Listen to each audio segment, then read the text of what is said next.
ఆ కేక్ ఎవరు తినకనమ్మా.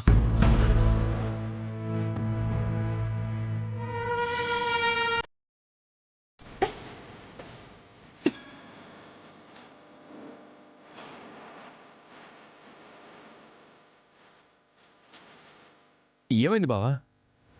అందులో ఎవరో విషం కలిపారు. మై గాడ్, విషం!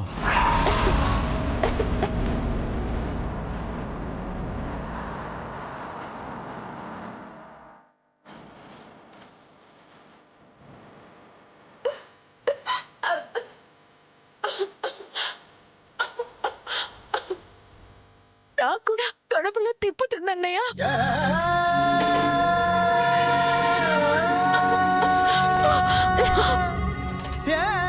నాగవల్లి,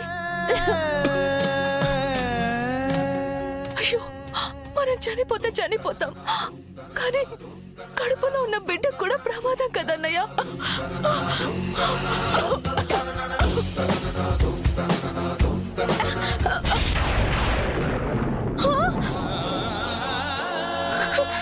అన్నయ్య, నోట్లో నుంచి రక్తం వస్తుంది.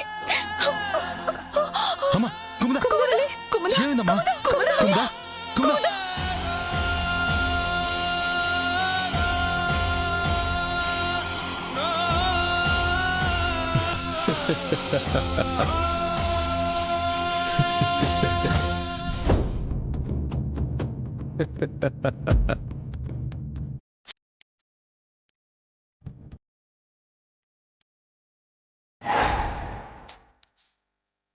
బావా,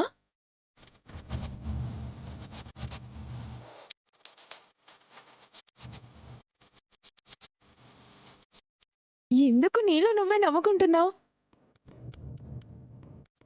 ఏం లేదు నాగవల్లి, నా చెల్లి పుట్టినరోజు వేడుకని ఇంత ఘనంగా జరిపించారు కదా, ఆనందం తట్టుకోలేక నవ్వానంతే.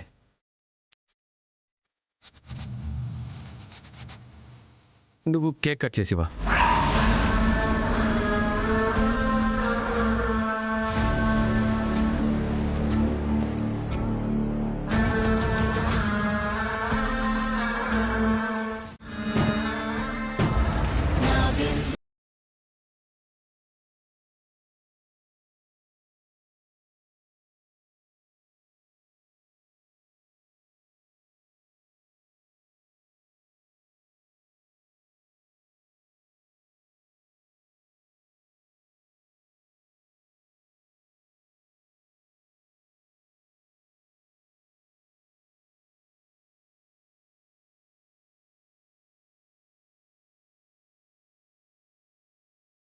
నీ మోహన్ చూపించవయ్యా. నేనెవరంటే నేనేనండి, వెంకటపతిరాజుని.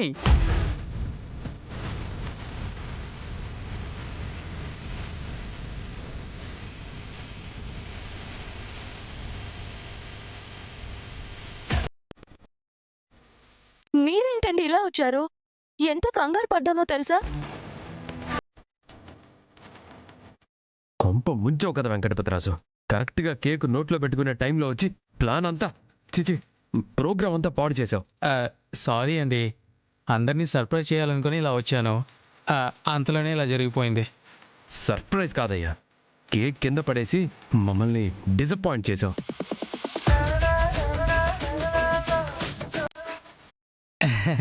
కేక్ ఏముందిలేండి, ఇంకొకటైనా ఆర్డర్ ఇచ్చుకోవచ్చు. ముందు మీరెలా ఫీల్ అయ్యారో అది చెప్పండి. ఈ మాస్క్ ఎలా ఉందో చెప్పండి. శివలి గారు, నాకు మీ అభిప్రాయం ముఖ్యం. నిజం చెప్పాలంటే దొంగ కోళ్ళు పట్టే వాళ్ళలో ఉన్నారు.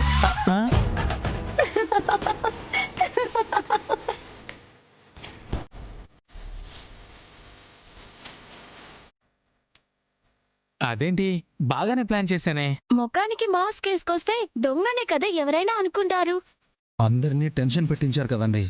చూసారా చూసారా, గంగాధరం గారు టెన్షన్ పడ్డారు. అంటే శివగారి బర్త్డే రోజున ఇలా జరిగిందని ఎప్పుడైనా చెప్పుకోవచ్చు కదా. ఇప్పుడు కేక్ ఎలా? మీరేం కంగారు పడకండి. వదిన కోసం నేను కేక్ తయారు చేశాను కదా, అది రెడీగా ఉంది, నేను వెళ్ళి తీసుకొస్తాను. హ్మ్?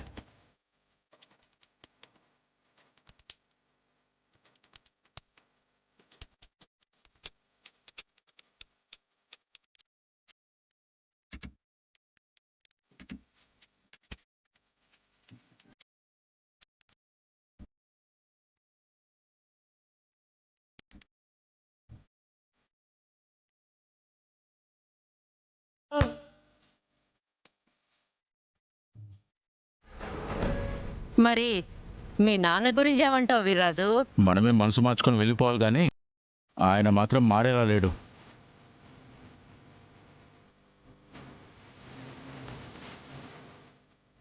వీర్రాజు ఎప్పటి నుంచో మీరు చేసేది తప్పు అంటున్నాడు. ఇప్పుడు దేవా కూడా వీర్రాజులాగే మారిపోయాడు. ఎప్పటికైనా మంచే గెలుస్తుందని తెలుసుకొని మీరు కూడా మంచి వాళ్ళలా మారిపోండి. ఇదే మీ భార్యగా నేనిచ్చే సలహా. ఏందన్నాయ్ మన పరిస్థితి? ఇట్లాంటి సచ్చు సలహాలు వినాల్సిందేనా? ఇప్పుడే మారిపో అంటుందంటే రేపు పాప పుట్టాక ఈ ఇంటిని గంగ ఇల్లుగా మార్చినా ఆశ్చర్యం లేదన్నాయ్. అట్ట జరగనివ్వని చెల్లెమ్మ. నా ఇల్లు నా చేతుల్లో నుండి జారిపోకుండా జాగ్రత్త పడతాను.